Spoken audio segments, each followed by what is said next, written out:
Hello and welcome to episode 147 of Things I've Learned from Barry Harris.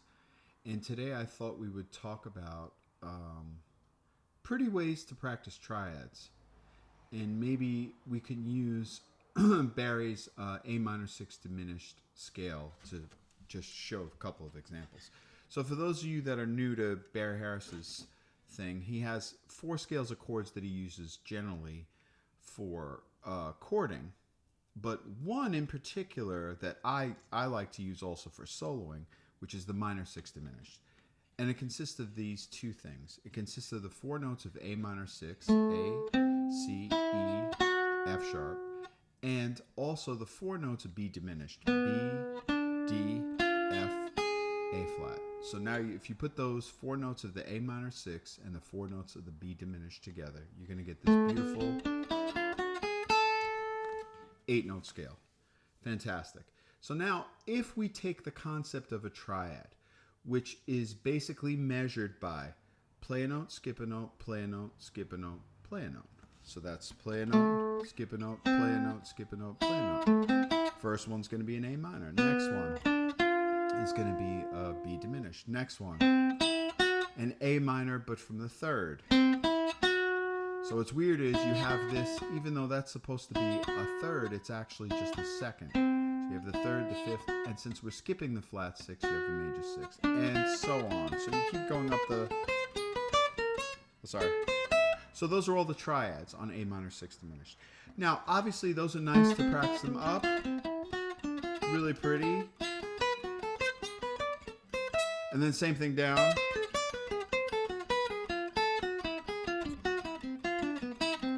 Pretty. Another way to practice them is sometimes Bird used to play a phrase where he would repeat the middle note. So now you have, instead of 3 notes, you have a 4-note thing, and now you also have repeating the middle note. So you have, which are really pretty also. Same thing coming down. Sorry.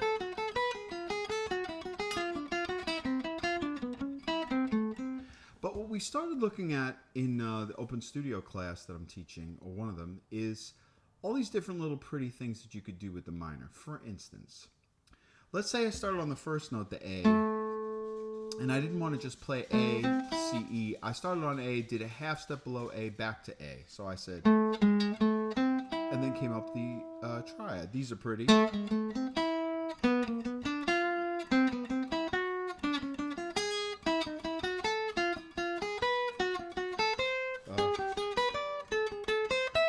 Same thing now, but let's start with the top note and do a half step below it.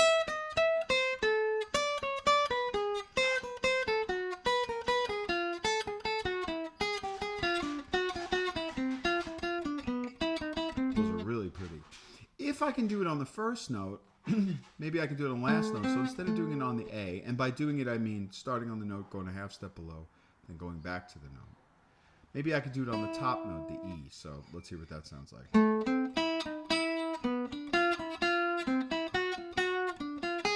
Really pretty.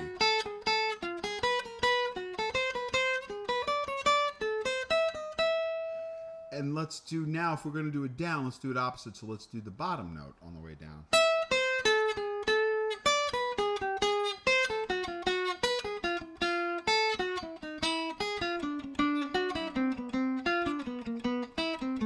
Those are really pretty.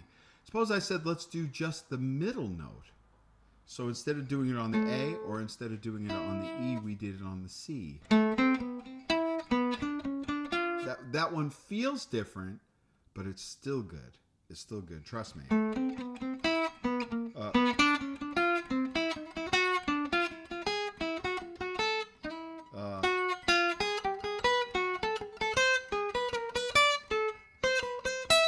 Same thing, we'll do the middle note again on the way down. Those are pretty.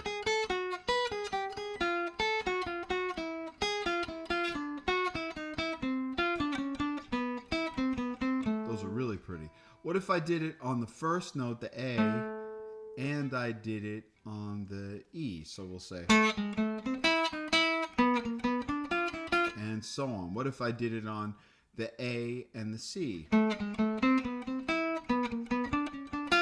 So you see how there's a million things that we could practice with this.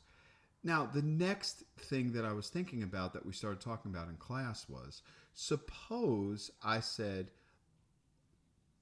let's start on the and.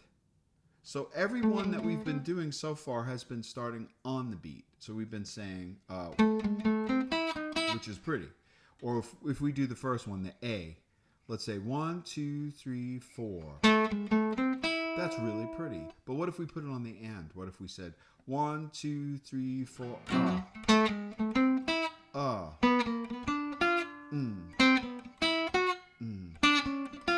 See how pretty that is? Oh man, that's a good one.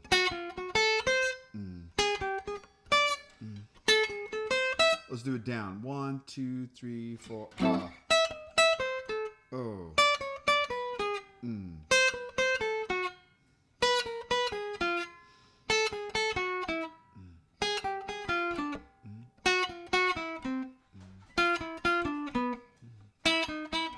Those are great.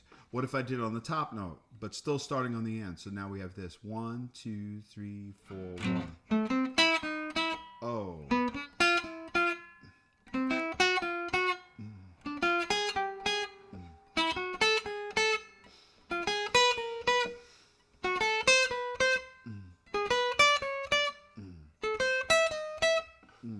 So now let's do it on the bottom note. So let's say.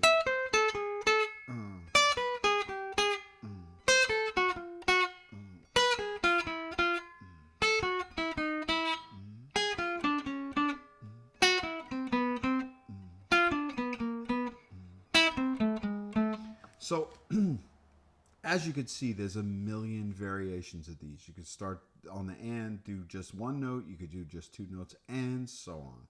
There's a million things you could do with triads.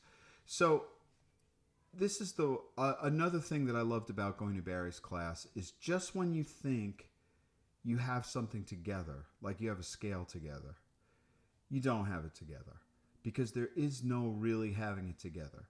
There's endless ways to practice these scales and just, which is also what's beautiful about music is that there's no end. You just keep going. You just keep going. There's always another thing. There's a next thing to look at. But see, these are so powerful. That was right. Let's see. 1, 2, 3, 4.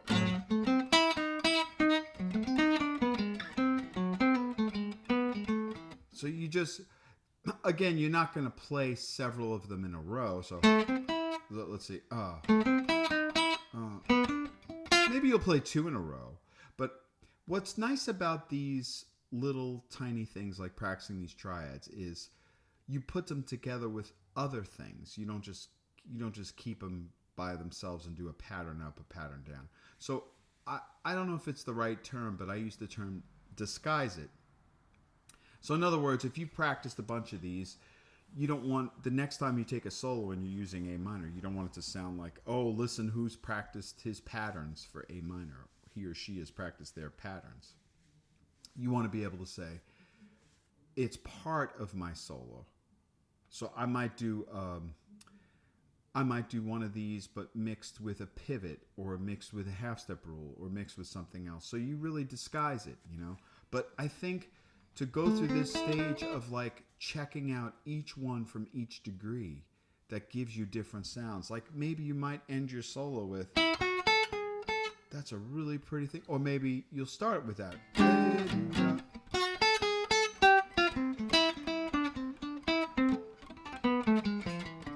I mean, there's just so many options for it.